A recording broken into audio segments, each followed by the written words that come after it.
Okay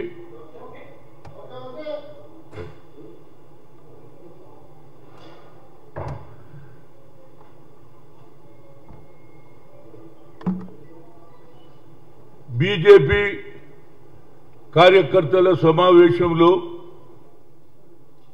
Kishan Reddy గారు కేంద్ర మంత్రి రాహుల్ గాంధీ గారు ప్రధానిలా ఊహల్లో అంటున్నాడు. ఆయన ఊహతోటి మాట్లాడుతున్నాడు, ప్రధానమంత్రి కాలేదనేది ఆయన ఉద్దేశం. నా లెక్క ప్రకారంగా ఇది మోరల్ ఓటమి అనేదే చెప్తా వాళ్ళది. ఎందుకంటే మాకు ఆయనకు 90 సీట్లే వచ్చినాయి, 100 కూడా రాలేదు అంటున్నారు. మరి మీకెందుకు వచ్చింది? అబ్కీ బార్ 400 కే పార్ అన్నారు. ఇవాళ 250 కూడా రాలేదు మీకు, అంటే 300 లోపలనే ఉన్నారు.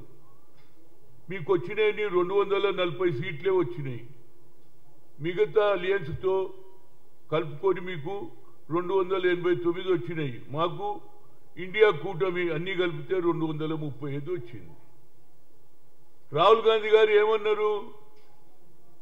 ప్రెసిడెంట్ ధన్యవాద సభల్లో మీరు ఏం చేసిండ్రు, మీరు ఇచ్చిన వాగ్దానాలు ఎంతవరకు పూర్తి చేసిండ్రు అనేది అడిగారు. అంత మాత్రాన అపోజిషన్ లీడర్ను కించపరిచేటట్టు మాట్లాడడం అది ఎంతవరకు న్యాయం అనేది నా ఉద్దేశం. ఇవాళ మీరు చేసింది ఏంటి? ఇంకో మీదికెళ్ళేమంటున్నారంటే ఉగ్రవాదులను, ఏర్పాటువాదులను మీరందరూ కలుపుకొని దేశాన్ని చిన్న భిన్నం చేయాలి అనే ఆలోచన మాకు కాదు, మీకున్నది. మేము ఎప్పటి నుంచి కూడా కాంగ్రెస్ ప్రభుత్వాలు ఎన్నడూ కూడా కాంప్రమైజ్ కాలే. మా సిద్ధాంతమే సెక్యులర్. హిందూ, ముస్లిం, సిక్, ఇసాయి అందరం ఒక్కటే. మీరేమంటున్నారు? సబ్కే సాత్ సబ్కా వికాస్. మరి సబ్కే సాత్ అన్నప్పుడు వికాసుల మైనార్టీ ముస్లింలు లేరా అని నేను అడుగుతున్నా. ఒక మంత్రి కూడా తీసుకోలే మీరు క్యాబినెట్లా.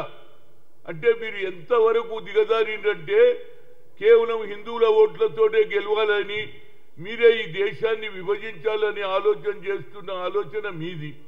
అంతేకాదు అయోధ్యలోనే రాముడు ఉన్నాడని అక్కడికి ఇటుకెళ్ళివాయ్, బియ్యం బాయ్ అన్ని పోయినా ఇవాళ అక్కడ ఏమైంది? బీజేపీ ఉన్న గవర్నమెంట్లో ఏదైతే రామ జన్మభూమిలోనే మీరు ఓడిపోయారు, అది కూడా గుర్తుంచుకోవాలి. అయినా అక్కడ మాకు ఎంత 80 సీట్లలో 44 సీట్లు వచ్చినాయంటే మీకంటే ఎక్కువ వచ్చినట్టే కదా. మీరు ఎంతో పబ్లిసిటీ చేశారు యావత్ భారతదేశంలో. అయోధ్య అయోధ్య, రామ్ రామ్ రామ్ అన్నారు. కానీ అయోధ్యలోనే మీరు ఓడిపోయిందంటే దాన్ని గుర్తించుకోవాలని అడుగుతున్నా. అంతేకాదు మీరు పేదవానికి ఎక్కడైనా న్యాయం చేసిండ్రా? 2 కోట్ల ఉద్యోగాలు ఇచ్చిండ్రా? బ్లాక్ మనీ ఇచ్చిండ్రా? బ్లాక్ చేసిన బ్లాక్ ధనంతో ఇతర దేశాలు విజయమల్లని కానీ మోడీని కానీ తీసుకొచ్చారా? ఇప్పటిదాకా 15 లక్షల ఏదైతే బ్యాంకులో జీరో అకౌంట్ ఉంటే మేము అందులో జమ చేస్తామన్నారు, అది చెయ్యలే. డిమానిటైజేషన్ చేసి పేద ప్రజల నోట్లే మట్టు కొట్టారు. ఇవాళ తప్పనిసరిగా రాహుల్ గాంధీ గారు అంటున్నారు, ఇవాళ నేను నిన్న కుల వృత్తుల గురించి మాట్లాడుతున్నారు. కుల వృత్తులు ఎప్పుడు గుర్తిస్తారా బాబు? కులగన జరుగుతనే ఏ కులం వాడు ఏం పని చేస్తాడు వాని స్థితిగతులు లేదని ఇవాళ రాహుల్ గాంధీ గారు ఎక్స్రే అన్నాడు. ఎక్స్రే ద్వారా అంతటితో ఆగలే ఆయన. జిత్నా ఇచ్చేదారి యుక్తి భాగీదారి అన్నాడు. అంటే సంఖ్యాబలంగా ఎవరికి ఎక్కువ ఉన్నదో వారికి తప్పనిసరిగా న్యాయం చేస్తా అన్నాడు. 75 ఏళ్ల దాటినటువంటి స్వాతంత్రం వచ్చినాక కూడా ఇవాళ బీసీలను, బడుగు బలైన ఎస్సీలను అనగదొక్కుతున్నారా లేదా? అది రాహుల్ గాంధీ ఆలోచన. కన్యాకుమారి నుంచి కశ్మీర్ వరకు. ఇవాళ నేను అడుగుతున్నా, ఓబీసీ ఎంపీస్ కన్వీనియర్గా మీరు బిల్లు పెడతారా లేదా? రాహుల్ గాంధీ తప్పనిసరిగా బీయింగ్ అపోజిషన్ లీడర్ తప్పనిసరిగా బిల్లు పెట్టాలి. అప్పుడు బీజేపీ సంగతి ఏందో తెలుస్తుంది. ఎంతమంది బీజేపీ నాయకులు బీసీ బిల్లుకు సపోర్ట్ చేస్తారు. గతంలో కూడా ఐఐటి, ఐఐఎంలో ఇర్రెస్పెక్టివ్ ఆఫ్ పొలిటికల్ పార్టీ అందరికీ బిల్లు పాస్ అయిందా లేదా? మీరు బిల్లు పెట్టండి. కులంగాన జరుగుతూనే ఇవాళ ఏది బీహార్లో జరిగింది, అదేవిధంగా తమిళనాడులో జరిగింది. ఆడ 69%, ఈడ 65 ఇస్తున్నారు. కనుక ఆ కులగన జరగాలని మీ ఆలోచన ఉన్నదా లేదా?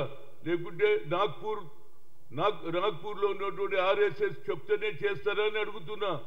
నేను 3 సార్లు కలిసిన కులగన జరుపుమని, బీసీల సంఖ్య ప్రకారంగా ఒక సెపరేట్ మినిస్ట్రీ ఇమన్నా. ఈ మాటలు ఆపేసేయండి. మీరు ఇంకోటి ఏమంటున్నారు? వికసిత్ భారత్, అబ్కి బార్ ఏదైతే సబ్కా సాత్ అంటున్నారు. సబ్కా సాత్ తీసేయండి, అప్నా సాత్ అంటే బాగుంటుంది. వికసిత్ భారత్ ఎవరికి కావాలి రా బాబు? అందరికీ కావాలి కదా. మైనార్టీలు ఇన్నే పుట్టి పెరిగింది కదా, వారికి ఎందుకు అన్యాయం చేస్తున్నారు అని నేను అడుగుతున్నా. మీరే ఈ దేశాన్ని విభజించాలని ఆలోచన చేస్తున్నారు. గతంలో రాజీవ్ గాంధీ గారు కూడా ఈ దేశాన్ని ఏదైతే హిందువుల పేర్ల మీద విడదీయాలని చూస్తే ఆనాడు సద్భావన యాత్ర చేశాడు. అదేవిధంగా ఇవాళ రాహుల్ గాంధీ గారు కన్యాకుమారి నుంచి కశ్మీర్ వరకు పోయిన తర్వాత కులగన చేయాలనే ఆలోచన వచ్చింది. రైతుల సమస్య, మీరు ఎవరికి రుణమాఫీ చేసిర్రు? బ్యాంకులకు ఉన్నటువంటి 16 లక్షల కోట్ల రూపాయలు పెద్ద పెద్ద కార్పొరేట్ సెక్టర్లకు వారికి ఏది ఒక్క పైసా లేకుండా బ్యాంకులకు కట్టుకోవడానికి డబ్బులన్నీ మీరు మాఫ్ చేశారు. అదే రైతులు సంవత్సరకు పొరుగు రోడ్ల మీద వండుకొని వాననక ఎండనకుండా వారు మినిమం సపోర్ట్ ప్రైస్ కూడా ఇవ్వలే. మీరా చేసేది? రాహుల్ గాంధీ తప్పనిసరిగా ఇప్పుడు కాదు, ఇవాళనే అన్నాడు, అఖిలేష్ కూడా అన్నాడు, అదేవిధంగా మాయావతి అంటుంది, ఈ ప్రభుత్వం ఎక్కువ రోజులు నడవదురా బాబు, తప్పనిసరిగా రాహుల్ గాంధీ ప్రధానమంత్రి అయి తీర్తాడు.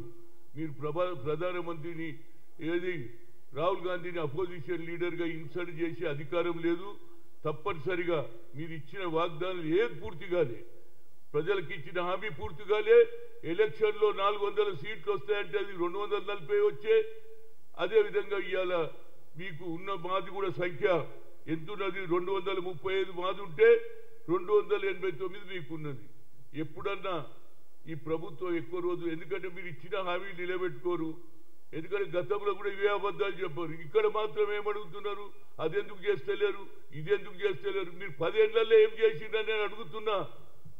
బీజేపీ వాళ్ళు కేవలం పబ్లిసిటీ. ఆర్ఎస్ఎస్ ఉన్నంత కాలం, ఆర్ఎస్ఎస్ బ్యాక్గ్రౌండ్ ఉన్నంత కాలం ఏ పేదవానికి న్యాయం జరగదు.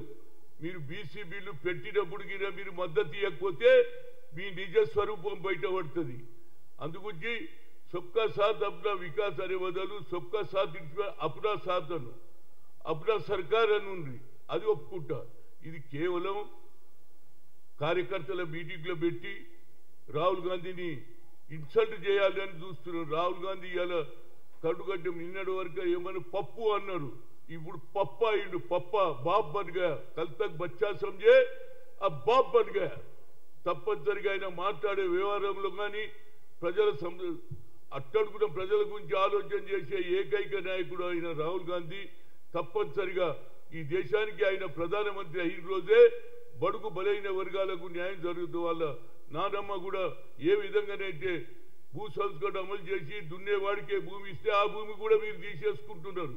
కనుక ఆయన అయ్యి తీర్తాడు. ఈ మాటలు బంద్ చేయండి. రాహుల్ గాంధీని ఏదో అంటే మేము ఊరుకుంటామని కాదు. రాహుల్ గాంధీ పబ్లిక్ ఫిగర్ అయిండు. ఎక్కడికి పోయినా రాహుల్ గాంధీ జపం జరుగుతుంది. ఎన్నికలలో మీరు ఏదైతే అబద్ధాలు చెప్పి వచ్చిండ్రో అవన్నీ ఇవి బయటకు వస్తాయి. మేము కూడా అడుగుతాం ఇక ఇప్పటి నుంచి ఏదేం చేస్తున్నారో, రేపు బడ్జెట్లో ఏం పెడతారో ఆ తర్వాత ప్రతి దగ్గర కూడా ఇచ్చిన వాగ్దానాలు ఎన్ని రోజులలో పూర్తి చేస్తారని మేము కూడా అడుగుతాం. ఇది డేట్ ఫిక్స్ చేయాలి. ఇన్ని 3 నెలల్లో చేస్తారా, 4 నెలల్లో చేస్తారా, ఏడాదిలో చేస్తారా? ఇచ్చిన వాగ్దానాలు ఇప్పుడు గుర్తు వస్తున్నారు. ఏది కుల వృత్తుల గురించి, కుల వృత్తుల గుర్తింపు ఎప్పుడు వస్తుందా బాబు? తప్పనిసరిగా క్యాస్ట్ వైజ్ సెన్సస్ చేస్తేనే ఆ నాయకులు రేపు చూస్తా ఇక్కడికి వెళ్ళి 8 మంది గెలిచిండ్రు. వాళ్ళు 8 మావులు గెలిచిండ్రు. మేము 8 మంది అవుట్ రైట్ గా రాహుల్ గాంధీ గారు బిల్లు పెడితే తప్పనిసరిగా మద్దతు ఇస్తారు. ఇంకొకసారి రాహుల్ గాంధీ మీద ఏది మాట్లాడినా తప్పనిసరిగా ధీటైన జవాబు చెప్పగలిగే శక్తి ఉంది. మేము ఇచ్చిన మాటలు 6 డిక్లరేషన్ చేస్తాం. నిన్నగా మొన్న ఏది రైతుల రుణమాఫీ కూడా మొదలు పెట్టాం. అదేవిధంగా మిగతా కార్యక్రమాలు కూడా ఓల్డ్ ఏజ్ పెన్షన్ కానీ మహిళలకు ఇచ్చే 2500 అన్ని కూడా పూర్తి చేస్తాం. కానీ మీ కేంద్రంలో రేపు బడ్జెట్లో ఏమేం పెడతారు, తెలంగాణకి ఏమి ఇస్తారు, అదేవిధంగా దేశం మొత్తంలో బడుగు బలైన వర్గాల గురించి ఏం ఆలోచన చేస్తున్నారు, పేద విద్యార్థుల గురించి, నిరుపేదలైన వారి గురించి, రైతుల గురించి మీరు ఎన్ని రోజులలో చేస్తారు? దాన్ని తప్పనిసరిగా రాహుల్ గాంధీ గారు ఈనాడు క్లియర్ పొలిటీషియన్ అయిండు, ప్రజల సమస్య తెలుసుకుంటుండు, ప్రజల పక్షాన్ని నిలబడుతుండు.